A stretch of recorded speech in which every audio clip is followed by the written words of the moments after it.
Good evening, my name is Toya with Carol. Today is September the 5th and the time is now 10 past 7. Carol, could you just introduce yourself please and tell us a little bit about yourself? My name is Carol Sidney.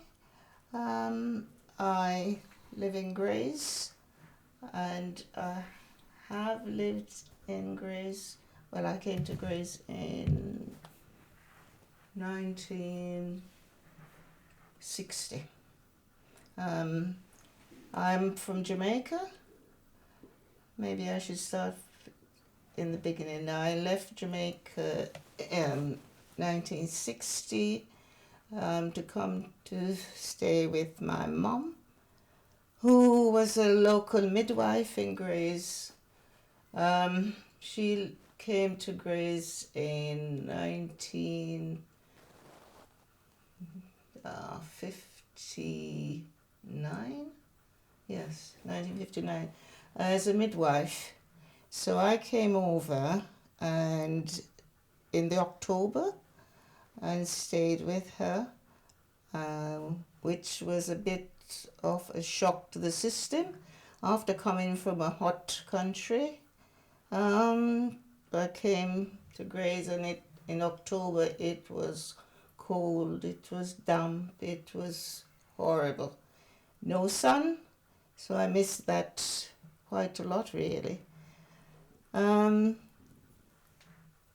My mum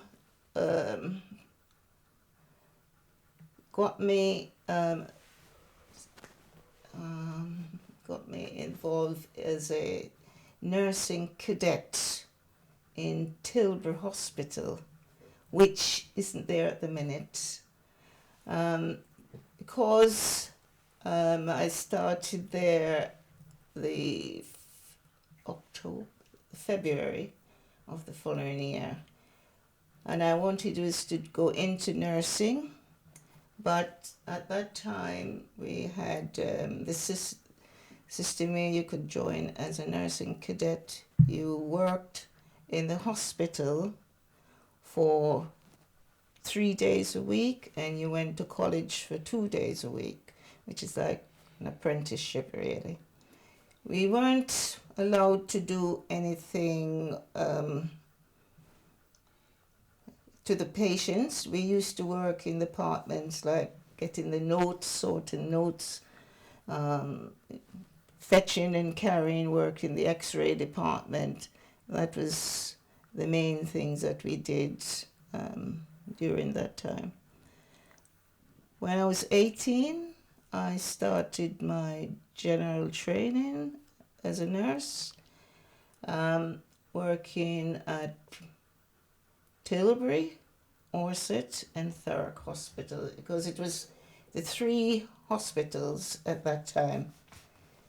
We used to do, like Tilbury, you did your surgery and your gynae, and in Orsett you do orthopedics, children and so on. Then I met Don when I was in my 3rd year. Yeah, I met him at a wedding. He knew the chap who was being married, and I knew the girl, and we met at their wedding, which was in Raynham.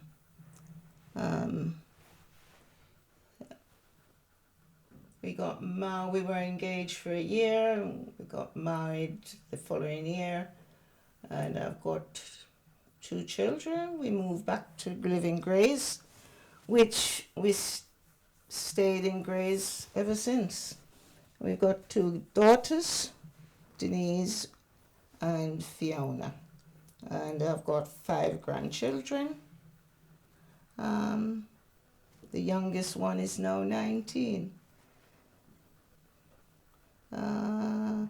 I lost Dawn 2020, and since then I've just tried to occupy my time by joining U3A, and I go to the NHS Retirement Fellowship, and I joined the Mothers Union just to keep myself occupied. And I tried to do a bit of exercise. I used to go to the aqua aerobics 3 times a week, but unfortunately I've got no problems with my hip. You were telling us about your husband. Did I say where I met him and all At that? a wedding? Yeah. Your friend's wedding? Yeah, at my friend's wedding, and we've got. I told you about the children. We've got 2 girls. Yeah, 2, Fiona And Denise, yeah, and I've got 5 grandchildren. Youngest 19. The youngest is 19, Rianne. She's just going off to uni. She's the last one. What else do you want me to say now? When you just came to the UK, what was life like moving from a very warm country, coming Shock. over into this freezer, as some people would say? Because when I came to the UK, I came in January, just after the Christmas, because I said I'm not spending Christmas in a different. I wanted to spend Christmas with my sister husband because he was like a father to me. So I was like, I'll spend Christmas with him and then I will leave. And I came over and it was like, wow. you they say, oh, it's cold, but you didn't prepare yourself for how cold it's gonna What year was that? be. When I decided to stay in this country, it was 2000. Oh. And You weren't here 63 then. It was, I came through Heathrow Airport and I couldn't even see my hand. And I went like, and I was like, but I don't smoke. So what was it for you? Coming over and experiencing. Yes, I came in October, and we used to get a lot of fog, and it was cold and miserable and damp because the smokeless zone wasn't in then. I mean, people used to burn coal, so outside, you sort of go out and you used to get a lot of fog. You come home and you can see the horrible black stuff off your skin. It was not nice. And we hardly saw much sunshine, to be honest with you, October month. It was not nice. It was just damp, miserable, raining all the time. And we had, as I say, a lot of fog. We used to get fog in a lot, but obviously when they brought the clean air zone in, we got rid of that because people used to burn coal, and so you got the must from off the coal. So it was more of the soot of the cold than there were more fogs. Yeah, because the outside, don't forget, it's all foggy, and when you get all that black soot, it used to be just dripping. It used to be terrible. I dread to think about it now, really. At that time, I mean, getting to and from work, because I worked in Tilbury as a cadet, as I say, until I was 18. They used to get the 370 bus, which is the bus, it still runs actually, but not along this way. And we used to have to get to Tilbury, and then sometimes I used to ride my push bike to save my bus fare to Tilbury, which is sort of about 6 miles, I suppose, around about that I expect. But we used to ride all the way to Tilbury and ride back just to save our bus fare because, I mean, our wages was only like, as a cadet, I think I started getting £2 something a week. That was it. Then obviously you had to pay your bus fares out of that. So I used to use my push bike a lot, to get backwards and forwards. Um, Not only me, it was my friend who lived in Aveley, which is even further away. She used to ride along to me because I live in Long Lane, and then the both of us used to cycle along to Tilbury Hospital, to be there and then cycling home. But there was times when it was really foggy, and we sort of have to walk part of the way. I remember one particular night we got the bus from Tilbury to Grays, and then the buses stopped there. The buses wasn't running anymore because it was just too foggy. So we walk from Grays to, because my house was nearer than hers, so we walked from Grays to Long Lane, and she stayed over the night. And when we got in, you could just wipe, you see the stuff just dripping off you, the black horrible stuff. It's not pleasant. But then the Clean Air Act came in and they got rid of all the coal. So that helped a lot, in that sense. So normally in Jamaica, schools are really strict when it comes to uniform, your appearance, and education back then was paramount. You had to study. Your parents insist that you had to make something of yourself. What was the difference between going to school there and going to school here? Going to school here, it was different in that we did, because it was to do with nursing. So when for the 2 days we went to college, we did anatomy, biology, we did some cooking. I remember that because cooking, we had to make something called junket, which was, this was all part of the nursing thing then, because it's like a custard thing, junket, which was, we had, they taught us how to make that. We did a bit of maths. What else did we do? Yeah, I think that was about it really. Oh, we did those subjects. It's all to do with nursing. The nursing. So when you had to learn to cook, was it to help with because you're doing midwife, or was it midwife or general? Definitely general, because I did my general first. I did my general for 3 years, then I did my midwifery afterwards. But for the general, we used to sort of be expected to sort of be able to do a bit of cooking. I mean, not that we were going to cook, but for the patient, but we were supposed to know how to do it. In case the cook didn't come in and you had patients that really needed to eat at certain times. I think we didn't actually we never sort of do that much cooking, but I think we had to learn how to do it. Suppose if you had a patient who had something wrong with their stomach, and then they had to have a special diet, so you were able to know that they should get whatever food they needed to meet the dietary needs. Okay. Which, I mean, nowadays you got dietitians. Yeah, nowadays nurses, they don't. It's changed a lot. Yes. To me per se, I think nursing back in your days were more about the patient than what it is now. Yeah.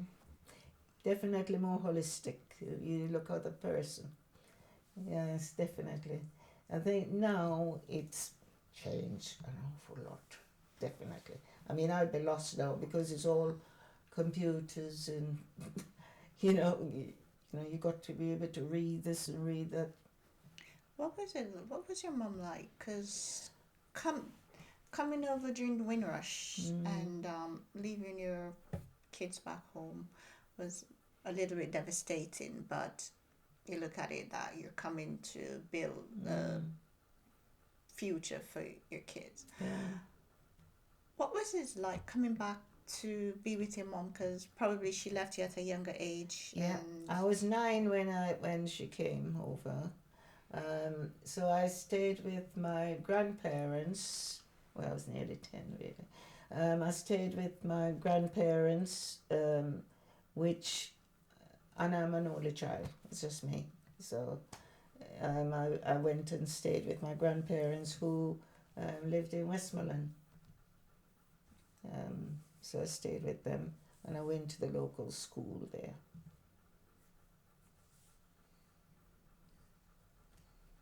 what was it like? Because you came over at what age did you came over? So I was 16, nearly 17 when I came over.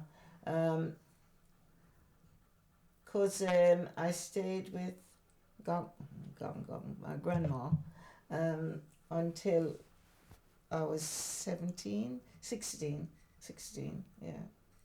And then I went to stay with my aunt who lives in Kingston. Meanwhile, I getting my papers and everything like that was being sorted out. So I stayed with her for a while. But other than that, I mean, most of the time I lived in the country with my grandparents. I used to go up to Kingston just for holidays. That was my holidays. Going up to Yeah, I Kingston remember to that. stay. I remember that your holidays were spent with Yeah. some family members members. far away, and it was fun. That was my holiday. Or otherwise, there was another auntie who lived in another part of Westmoreland. You went to stay with her, and that was your holiday. Yeah. What was it like? Your mom left it when you were Yeah. and coming back. How did you adjust? Because sometimes it might be a little bit difficult Yeah. to adjust Yeah. back to the bonds that you Yeah. had before, because the older you get, then you start of like Yeah. start doing your own thing. Yeah. And what was it like? I often think about that, to be honest. And in a way, I think we got on quite well, considering when I see how being a teenager, how it could end, and when I see, how some teenager behave. I think I was quite close to her always, and being an older child, it was just me, and she was just in the house, so it was just the both of us in the house. She got a house. I think she chose to do that, to get this job because it came with a house. So when she moved to Grace, she got a house, and she got a car because she learned to drive then. But I think that was the reason why she came to Grace, because Yeah, working in the community, you were given a house. yes. Most I think. What's her name again? She passed away the other day. Tina. Tina. Yes. Yes. Yeah. Because Yeah. Tina did get a house. That's right. And if you listen throughout history, like the polices and the nurses, and they got a house. That's right. And it was more like something similar to like a dormitory, although it was a house where you've got all of that section were mostly nurses, policemen, firemen got the house. So then you got married and you move away and you moved to where you are now. So and your mom still lived in their house until she passed away. Yeah. She lived in the house which is on Long Lane, and then when she retired, because that house went with a job. Yes. But then, because she was in the house for such a long time, she had put her name down on the council list, so she got a house from the council, which was over Stifford Clay's estate as well. And she met her husband here, Chris, Chris is not my dad. She met him here, and he had a house in London. So then he came to Grays, and the both of them, with she living in that house, Chris living in that one, both of them had enough years, so they got a house over Stifford Place from the council, and she stayed there until she died. You know. Then I got married and I moved here, and I've been here ever since. Which is a long time because I got married 1957, and to be honest with you, I You're gonna wanted have to move. tell me the secret of how to have a long and lasting marriage. To be honest with you, I would have moved ages ago because I wanted to get a bungalow, and Don wouldn't move, so we got stuck. If I had a bungalow now, life would be much easier for me, wouldn't it? You would have to go upstairs. Tell us a little bit about your husband, Don. Yeah. You said he was a part-time. Don was in the nursing as well. He came from Trinidad, but he came directly to the hospital because he applied from Trinidad to the hospital, and he came to South Ockenden Hospital. Now Don was there all these years, and I've never met up with him in Grays or around at all. He came over direct to the hospital, so at the time, I don't think he realized what type of hospital it was. It was to do with, we used to call it at that time, subnormal hospital, but he didn't know. And what's that? What did they do there? It's people who have got just not mental capacity, but also disability. Okay. You know, so he stayed there, and then he went after he got his qualification.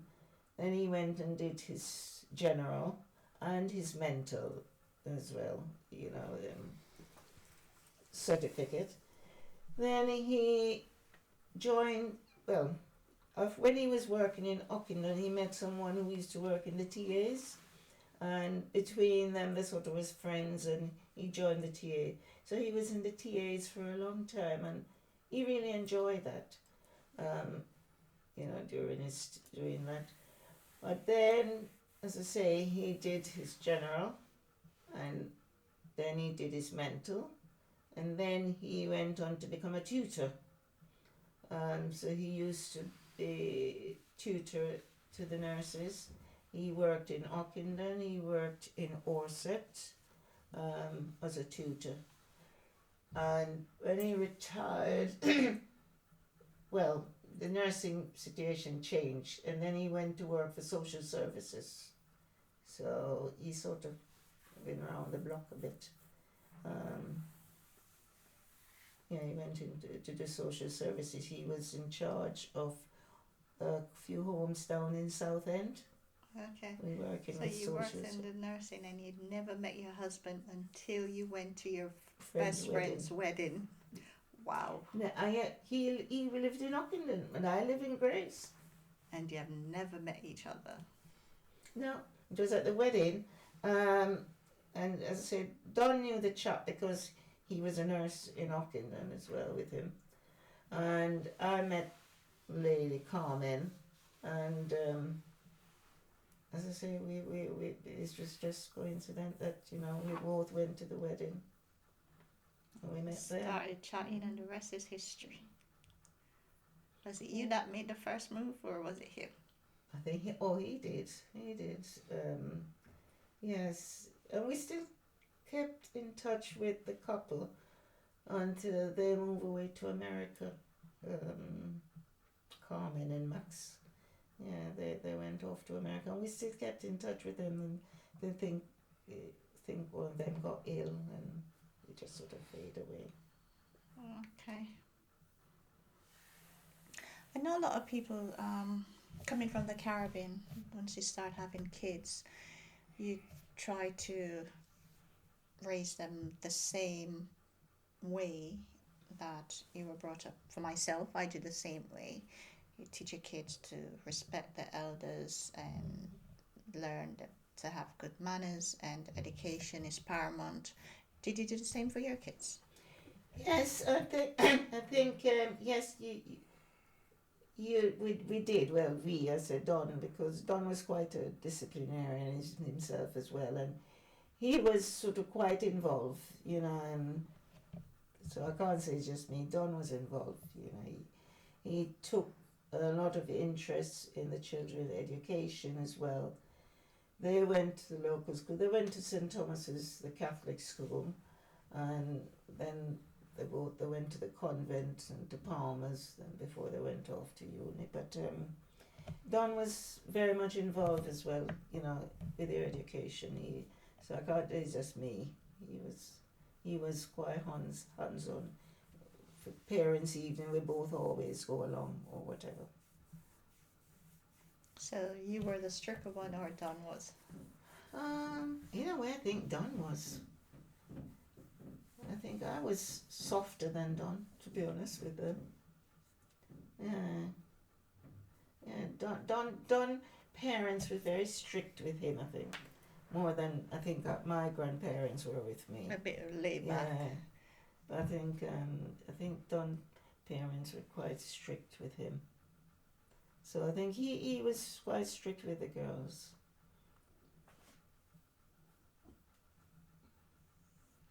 So,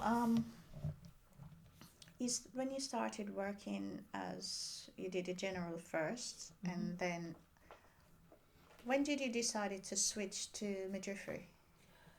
I think it was sort of a general progression, really, because you finish sort of your general the 3 years, and then you sort of think, now what am I going to do? So then I thought, I think I will sort of go into midwifery, which I really enjoy, to be honest with you. I love midwifery. So I went, it was sort of just a general progression, to be honest, because once you finish, you think, now, what am I going to do? Do I want to sort of just stay on to do just general, or do I want to do something else? So I went on.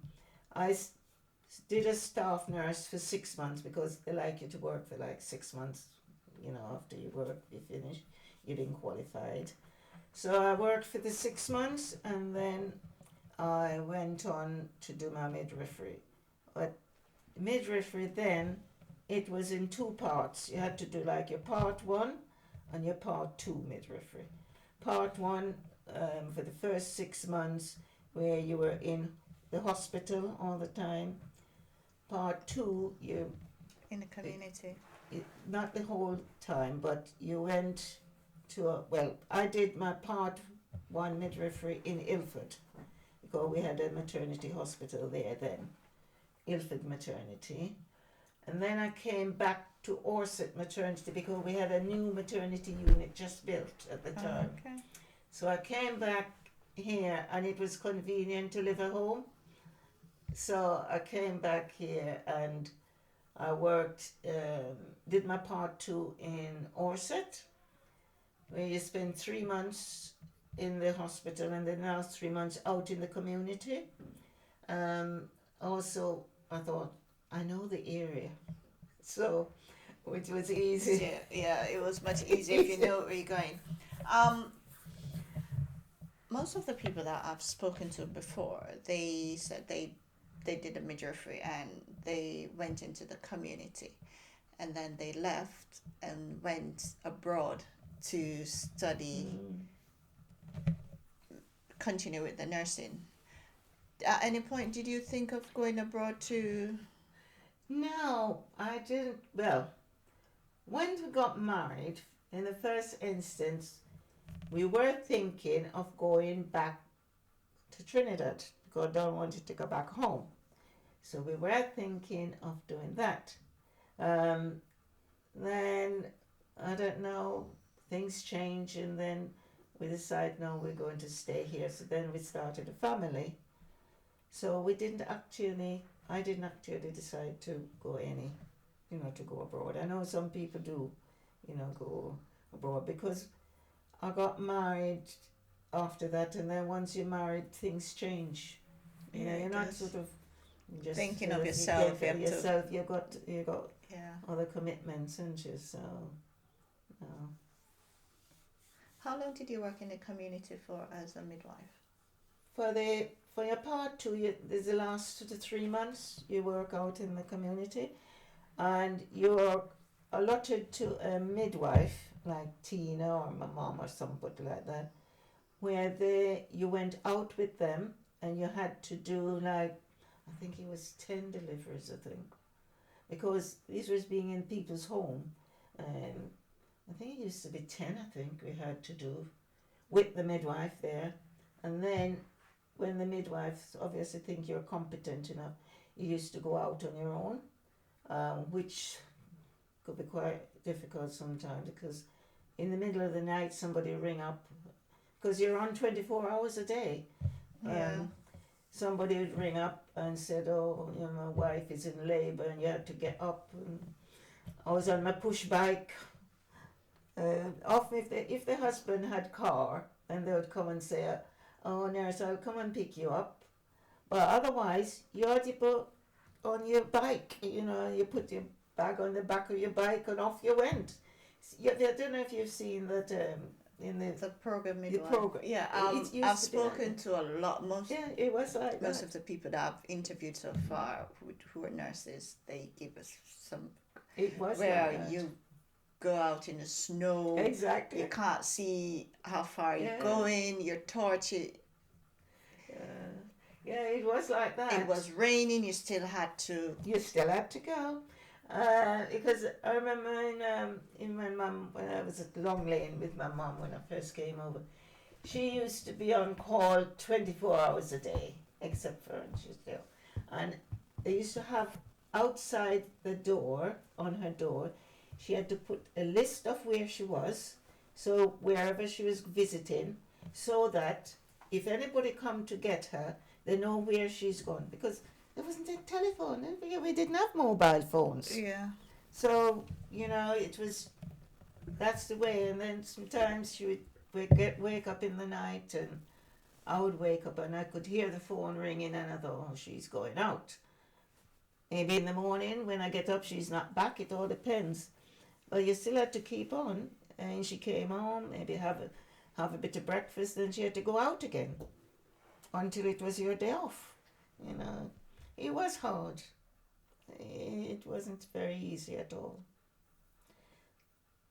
So were you quite happy when you had to stay in the hospital? Because in that way you just go to the hospital, Exactly. you do your work, and then Go home. you go home.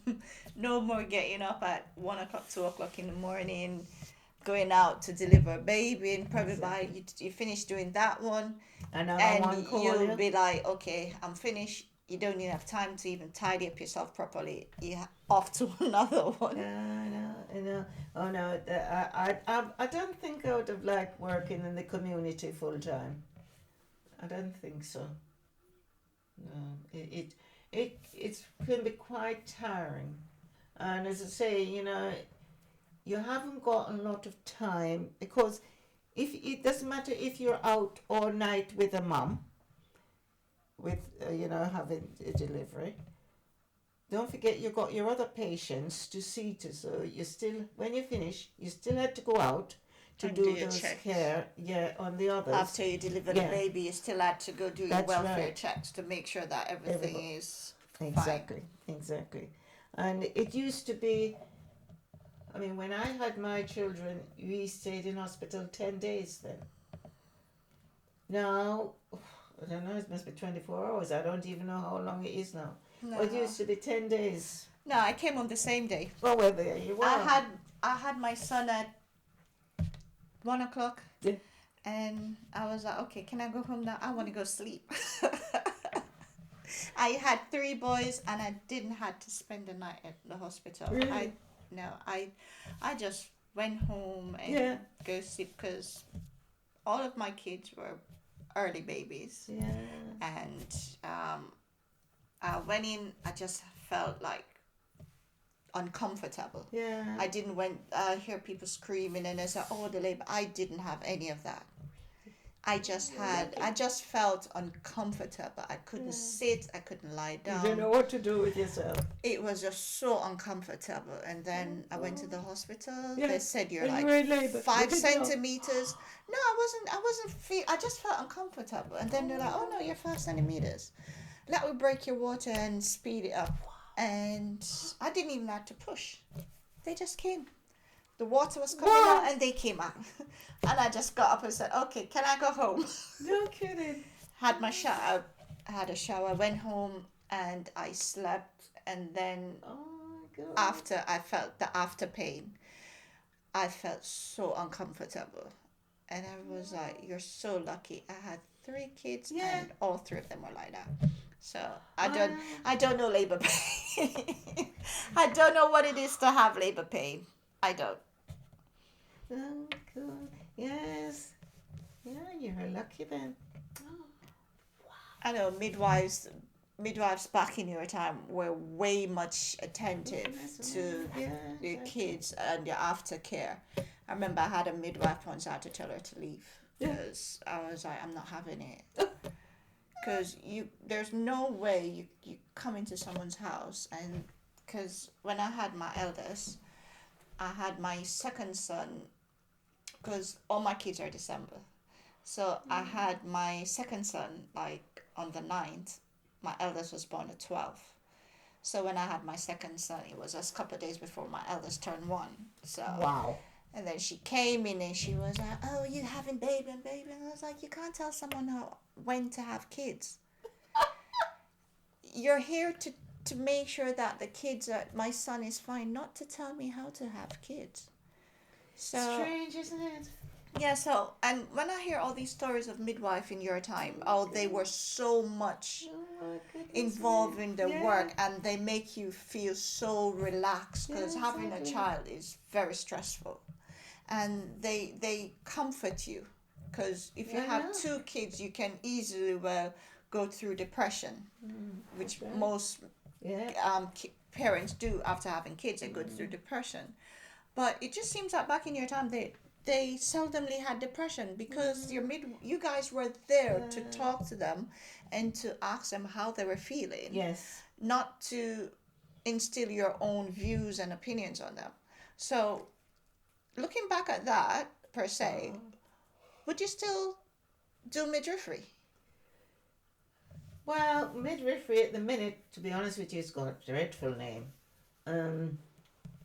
From what I hear, the care what mums are getting, it's not good. You know, I'm thinking even when my daughter Denise, when she had her first child, and Mark is now 25, and even then the care, I didn't think it was that brilliant, because she had a show, and she rang the midwife, and it was as if you say, she was very off-putting. So of course Denise didn't do anything. Of course, by the time she actually went into labour, you could see Mark had, like when you have a baby Crowning. the dry skin. dry skin, because she started labour, but she used to say no, but maybe Denise was one of them what didn't have a lot of pain, but I said, Denise, didn't she say that? I mean, I wasn't there. Denise lived in Middlesex. I was here. I mean, I wasn't with her or anything. But she said to me, Mama, gosh, I said, well, get in touch with your midwife, in the hospital. And they put her off to say, oh, no, wait. Yeah, because normally because with that, my sister, she went in, she was spotty, and then like her water broke, and then there was no pain, nothing after. And then I think it was like 2 days after she went into labor. But because they normally say, because the water sac has already been broken, the fluid that the baby went in to keep his skin moist, because that was either have a little tear or something, that liquid has come Yeah. out, so the kids always end up having Yeah, the skin. the dry Yeah, well, skin. yeah, and also there's a risk of infection. Yeah. That's a big thing, really. You know, if your waters break and you don't they don't sort of do anything, and that's Denise. No, you should go in anyway. They did take her in the next day or Would you whatever. consider teaching midwifery? Oh, really? No. What now? You kidding? Did any of your kids went into the No, medical field? No, Coming no. from two parents who were in that field? No, neither of them did. Denise is in the EHO and Fiona's went into teaching, but none of them did. Denise hates the sight of needles. She can't stand the sight of needle or blood or anything like that. She don't like it. She don't like it. I mean, Fiona used to give blood at one stage, which, to be honest with you, I mean, I wouldn't even think of giving blood myself, but she did. She used to give blood. But she doesn't do it anymore because they said her veins are really small. It's tiny veins to get the blood. And I said to her, Fiona, I don't think you should be giving blood because she's a vegetarian. Fiona is. She's the only one. But I said, Fiona, I don't Coming think from you family should. who is Caribbean and you're vegetarian. She is. That. She is. Fiona And there's is. always meat in the house. I'm always a little bit worried. I was like, you're You're getting vegetarian. enough. Yeah. How? And you come from a family where there's always meat in the house. How? Yeah. I'm always No, baffled at how no. that works. No, Fiona, she has always wanted to be a vegetarian, even as a child. I think she was at school and they were talking about animals and chickens or whatever, and she came home and she said, Mom, can I be a vegetarian? I said, no, Fiona, I don't think you can. Because don't forget, I mean, Fiona was born 71. I mean, there wasn't enough, I didn't know enough, at least I didn't think I knew enough to make sure she had a balanced diet using vegetarian. So I said, no, Fiona, I don't think so. Anyway, as soon as she left home and went off to uni, she did her own thing. Because I think back then it was quite difficult It was, too, because there wasn't enough knowledge. No. And there wasn't enough Stuff in the shops. to Yeah. maintain that Quite. lifestyle. Yeah. But like now, it's quite easy to It do is. it because It is. you've got It loads of is. plant-based Yeah. stuff. Yeah. You've got plant-based butter, milk, so it's quite easy now It to be a is easier vegetarian now. than what it is back then, because things were so scarce to get. Yeah. Because I remember And back I in wasn't Jamaica, sure. they used to Yeah. eat. There a lot of people, and I say, you know that there used to be a marriage between rice and something, so you can't buy one without the other. Yeah, but I don't think I sort of trusted myself that I knew enough to make sure she had a balanced diet as well. I was worried that would she get enough nutrients, you know. As a parent, we all Yeah, have so to have that. We try I our said, best with the little that we've got. No, Fiona, I don't think so. But as I say, as soon as she left, she went off to uni and that was it. She's been a vegetarian ever since. So, And our That's kids are right. vegetarian.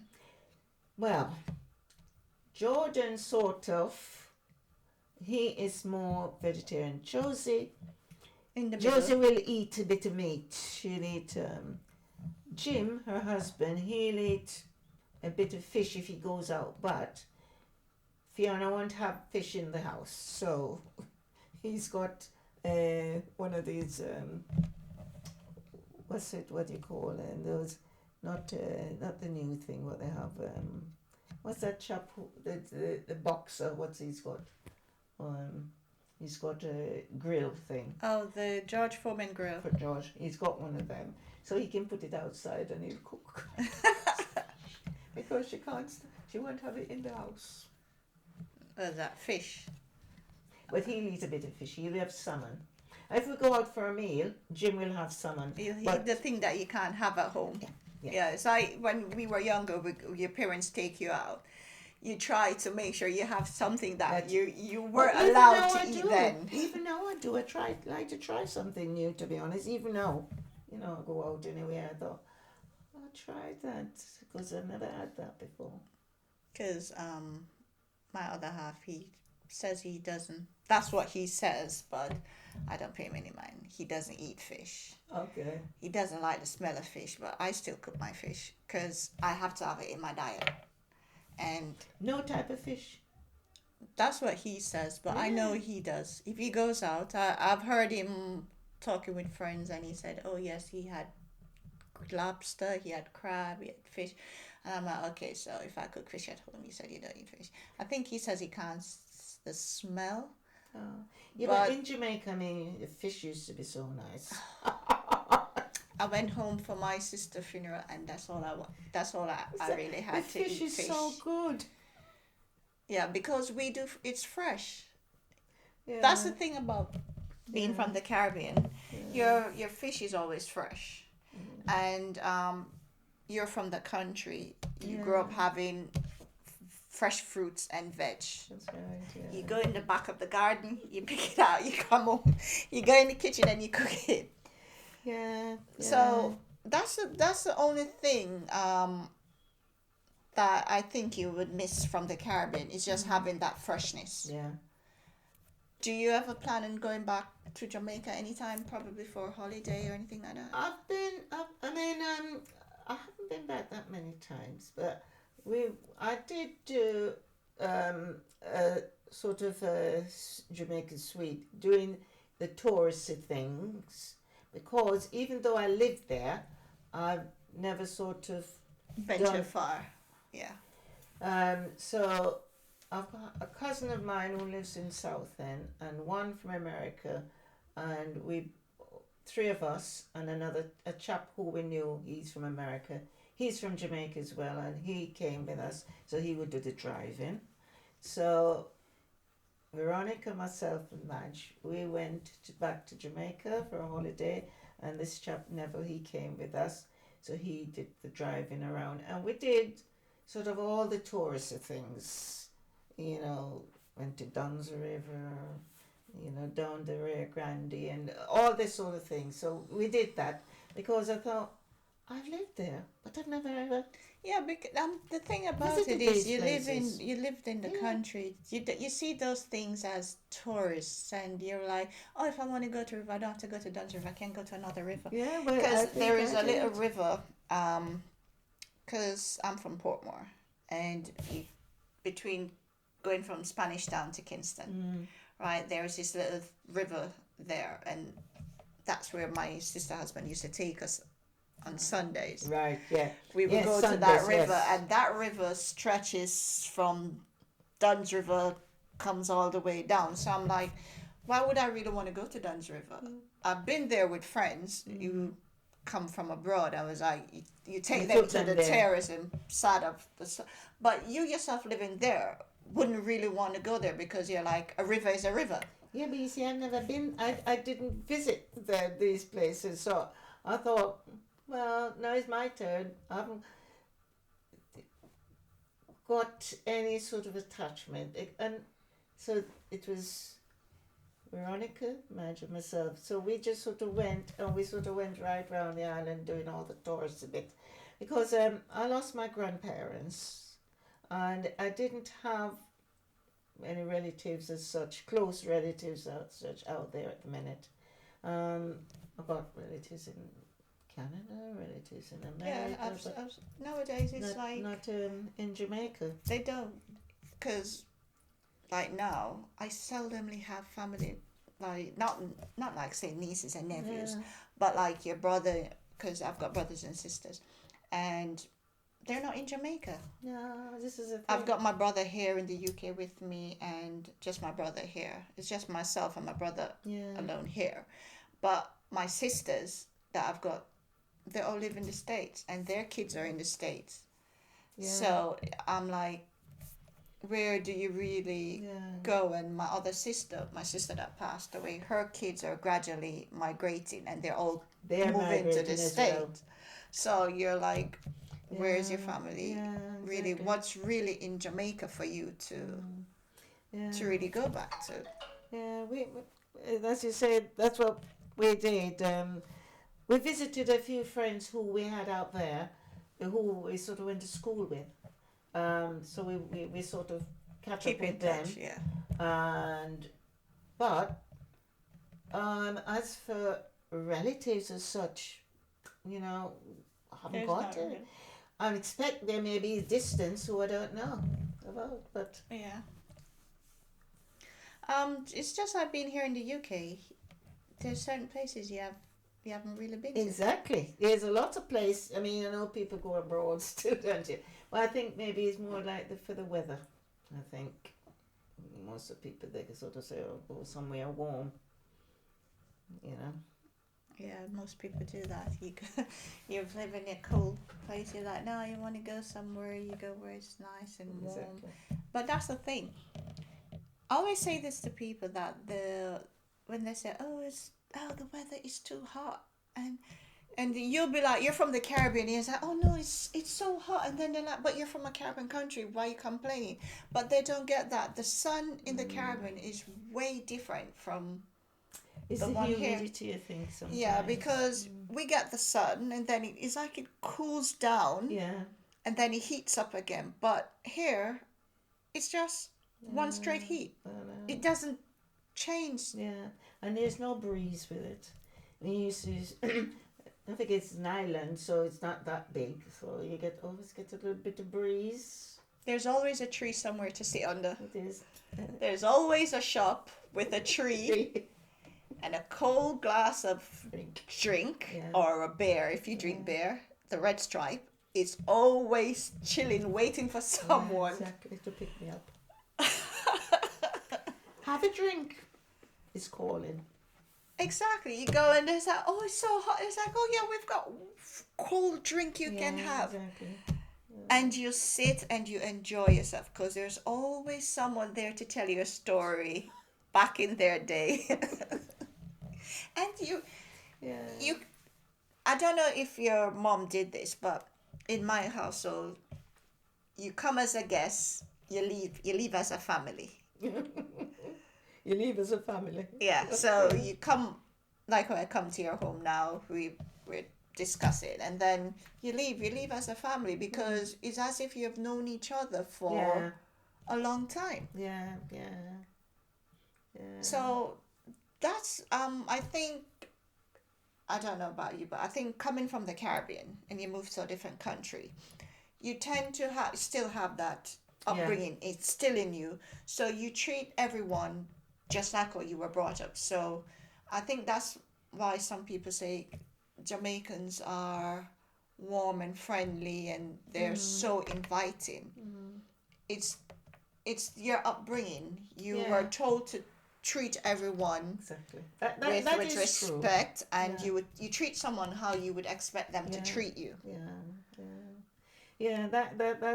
That is very true. And also what I notice as well is that if you visit a Jamaican person and they're cooking or eating, doesn't matter how much it is or what it is, they'll always offer you. Yeah. They always share. It doesn't matter what it is. Could be, the soup or they usually have on a Saturday or something. Yeah. But, there is that.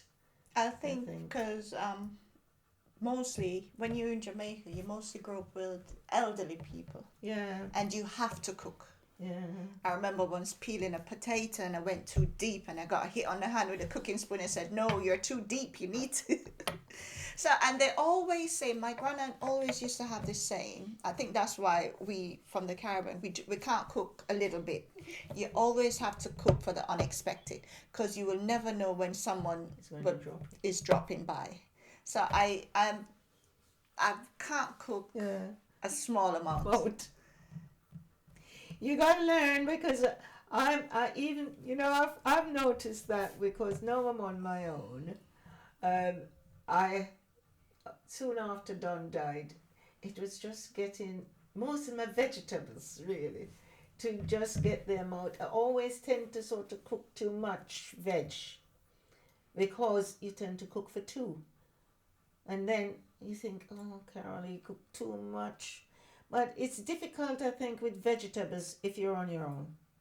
Because I like it to have a variety of vegetables. So if I even have one carrot, a little bit of cauliflower, a little bit of broccoli, a bit of sweet corn or something, it's still a lot, by the time you finish. And I find that to cook, and I'm still sort of struggling, but I'm getting better. Not cooking so much. Because when you're on your own, it's a big difference to just two, to just one. I'm used to cooking for like exactly. 4, now I'm cooking for like 2 or 3. And the thing is, I don't eat a lot anyway. No. So sometimes by the time you finish dinner, you're not hungry. Because I say you keep tasting to make sure that everything is perfect. So by the time you finish dinner, it's as if you're already eating. So it's quite difficult. I know what you're saying is it's quite hard sometimes, because even now I still do it. I still cook one whole chicken. Yeah. I can't. And the way how we were taught to joint your chicken to make it look a lot. Sometimes I struggle to do that. I'm struggling to. I will cook one chicken and you look in the pot and you think it's. Why do you cook more than one chicken? But it's one chicken. And chickens nowadays, they're not that. They're not that big. The prices have gone up, but the sizes have gone down. Everything. Okay. Oh dear. Oh my, not good. So, Cara, thank you so much for giving us a little bit of your history. And as I said to you previously before, it's just a conversation. It's just to let the younger generation know what life was really like back then and how you can enjoy life with the little that we've got. Because they don't really understand that. No. They've got more than what we had growing up. A lot more. So we're coming to a close. Could you just give us a summary? What do you think the younger generation should look forward to in life, and how should they move forward within their studies and their life on all? I think the younger generation, they really need to sort of, try to educate themselves and don't get into bad companies, because often I think sometimes it's the company that they join because they get led. Even though at home they come from good homes, but they only need to go outside, and then they mix in the wrong crowd, and they can be sort of drawn into bad company, and then it's too much of this knives and drugs that is going on out there. It's quite frightening, I think, for the young people. They have really got to try and keep their heads screwed on the right way, because there's just too much out there. Everybody is into drugs. The younger people, we didn't have drugs. Well, we survived. But no, they're all drugs, or this knife business that's going on. That's frightening, to be honest with you. I find that quite. If I go out anywhere and I see a group of youngsters, I am very wary, which I've never had that before, because you can't say anything to them, because the next thing is a you knife don't know being what's going to drawn. happen. Okay. And I find that's quite frightening, so I think it's just trying to sort of keep themselves alert and, try not to sort of get into bad company.